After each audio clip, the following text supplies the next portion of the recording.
Embeera ebadde yavaawo mpitewo ku kyalo Namulanda ekisangibwa mu ggombolola y'Ekitumbi mu disitulikiti y'e Kassanda ng'ekibinja ky'Abakanyama kiremesa abalombe okugenda ku kirombe kya zaabu ekisangibwa mu kitundu kino okugenda okukola ejjaabwe. Abalombe basanze ekibinja kino kyatadde emisanvu mu kkubo era nga buli abadde alemerako nga kimukuba emiggo.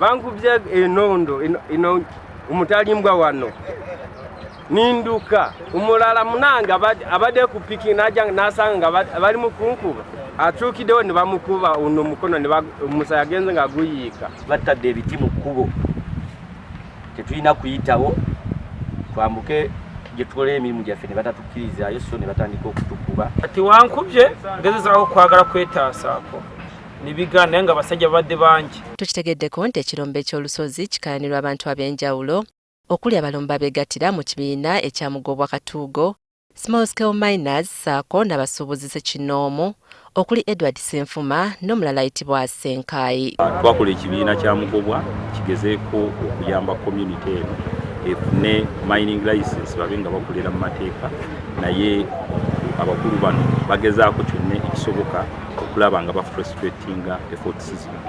Senkaayi agamba nti license ye era ya federation naye ojja n'otunula kadasita ekyo si kituufu. Ssenfuma naye asoloozaawo emisolo naye nga si kituufu. Akanyolagano kano okutuukawo kyaddiridde ensisinkano eyabadde eteekeddwa okubeerawo okugezaako okugonjoola ensonga ez'enjawulo. Oluvannyuma poliisi etwala ekirombe kino etuuse okukakkanya embeera era n'egoba abalombe.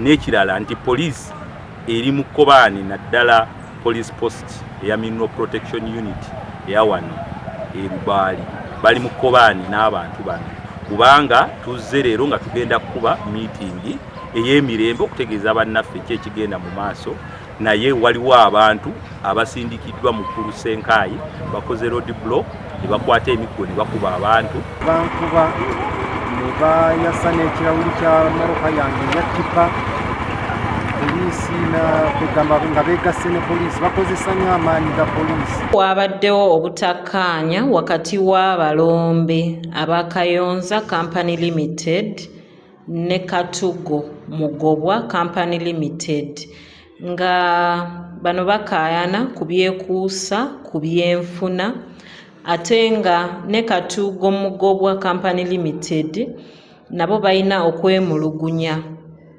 ebyekuusa ku bya license nga ffe tudiployinzeewo abasirikale baffe okukuuma obutebenkevu. Abakulembeze b'abalombe bano batubulidde engeri ekirombe kino gye kiyimirizaawo abantu mu kitundu kino ng'okubagobayo oba okubalemesa okukola kyakukosa ennyingiza yaabwe. Batunda ebyobugagga bwabwe Kampala ne disitulikiti endala nga bazze eno okuyiiya embeera y'okukola okwabeezaawo ne famire zaabwe.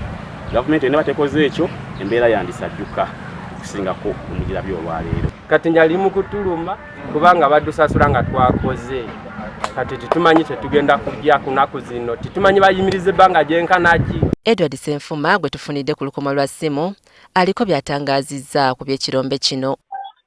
Omuntu akola wamuyita Kitumbi Kayonza Miners Association Limited.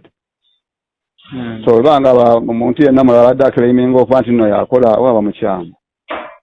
Wali license waliwo license 3 za Kitumbi Kayonza. Omuntu omulala alina license eninaanye wa AUC. So kwaba abantu ababiri balina okubeera mu kitundu ekyo. Omuntu yenna aclaiming okubeera mu kitundu ekyo aba mukyamu. Wetuviiriddeyo nga poliisi eyimiriza emirimu gyonna egikolebwa mu kirombe ky'olusozi e Namulanda.